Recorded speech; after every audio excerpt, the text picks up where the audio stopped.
Hello, welcome to Clash of the Rams, the sports talk show. I'm your host, Jeremy Hayes. Along with me, we have Jared Doherty and Eric Russo.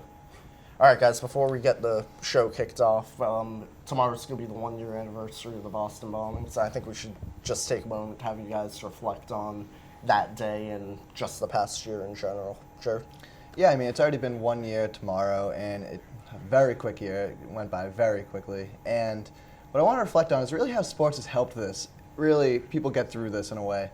And when I think of the Boston bombings and the tragedy and all the blood and everything that was really on that scene that day, I don't think of that. I really don't. I think of, the Red Sox in the World Series, the Bruins in the Stanley Cup, and I just think of how sports has really helped people get through this. And it's created an entire atmosphere that is really strange. That a lot of people say that sports and everything are just a game, but I think it really is more than a game. When people are making millions of dollars, people are so tuned into this. And then I really advise everyone to go and reflect and watch the Bruins national anthem at the Buffalo Sabres game after that. And it just proves that really sports are more than just a game. It's really helped the city through the Boston bombings.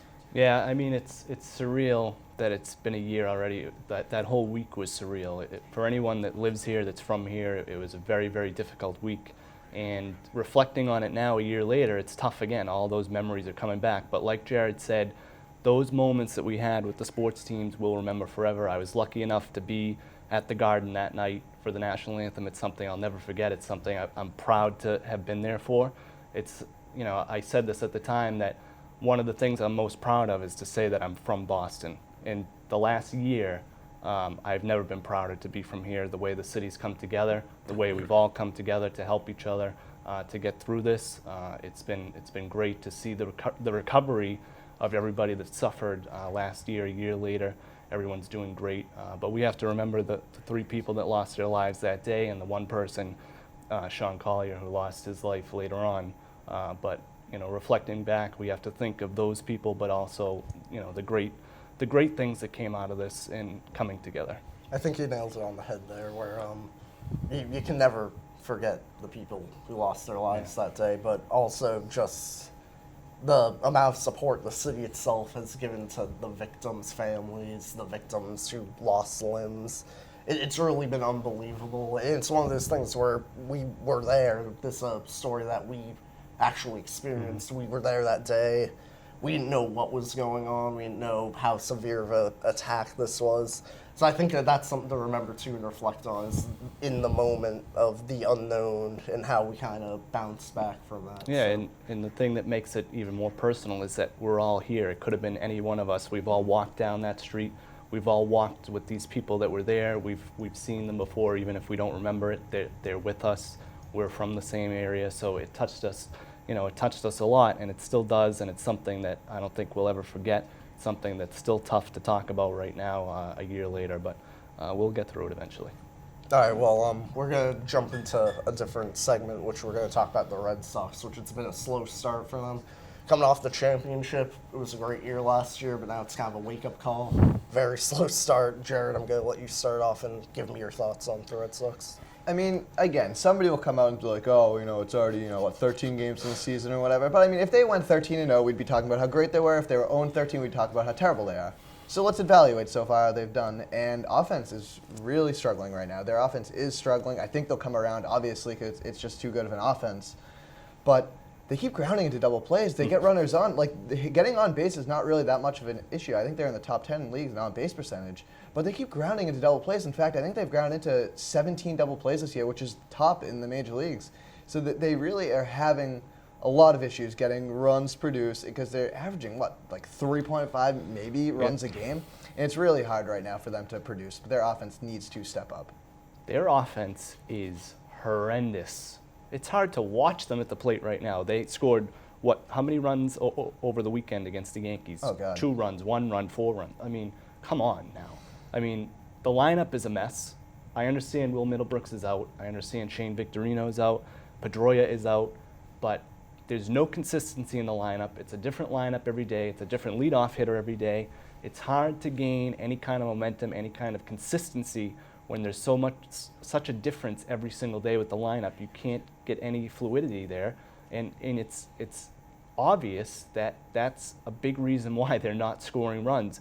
Xander Bogaerts has 1 RBI, or no RBIs. Dustin Pedroia has 1. They have 1 RBI between those two guys, 2 of your top hitters.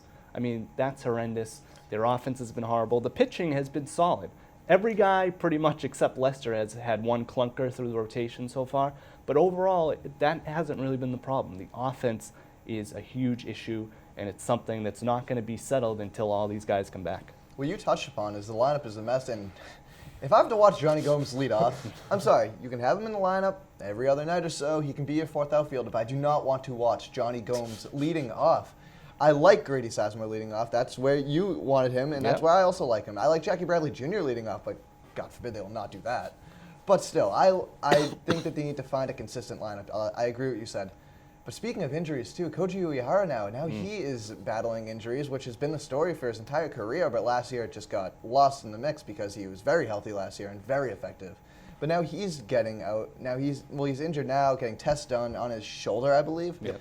That's another question mark. Now, what if he goes down for a significant amount of time? Now their bullpen now is going to be injured, and things really are shaping up to be very injury-prone right now, and this is still not looking like the team of last year, but we're so early, it's hard to judge. But I do think that over the weekend we learned a lot about this team with the Yankees.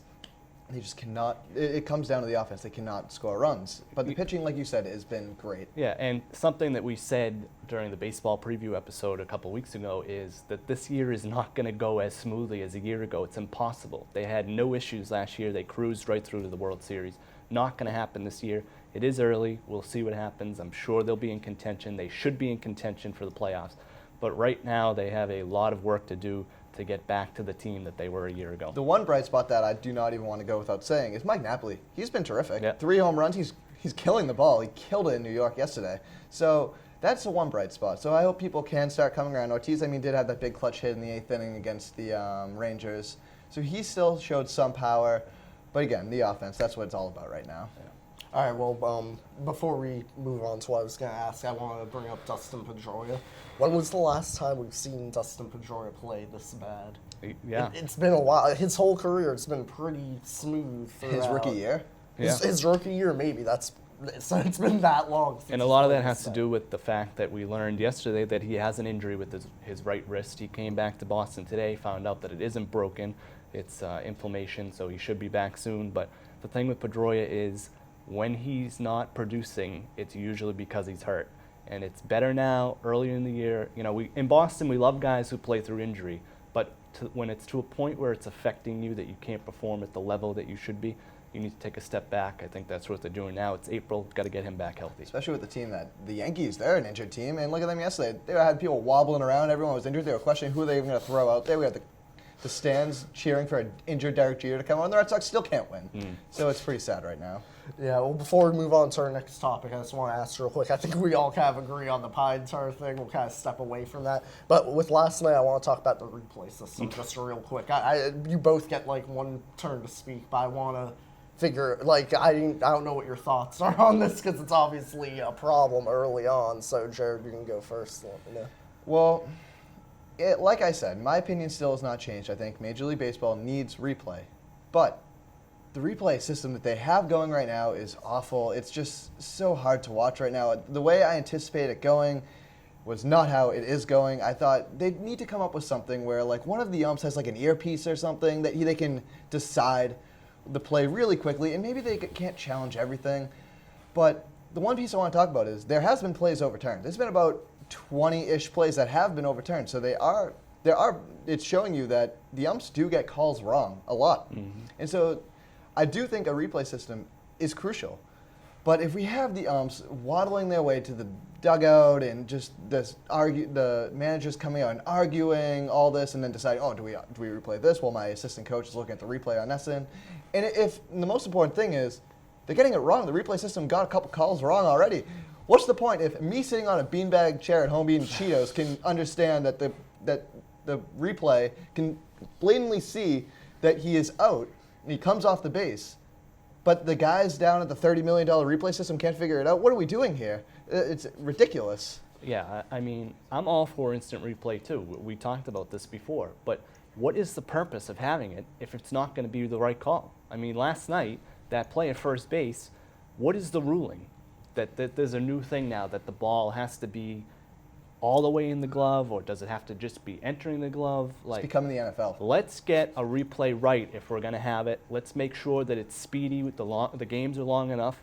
We're seeing over the first week, yes, they're getting some calls right, but this system has a long way to go to be what we need it to be, and that's quick and right. All right, well, we're going to get back to Cheetos and beanbags, but when we come back, we're going to discuss the Boston Bruins take on the Detroit Red Wings and if they have a shot at winning the series. So stay tuned.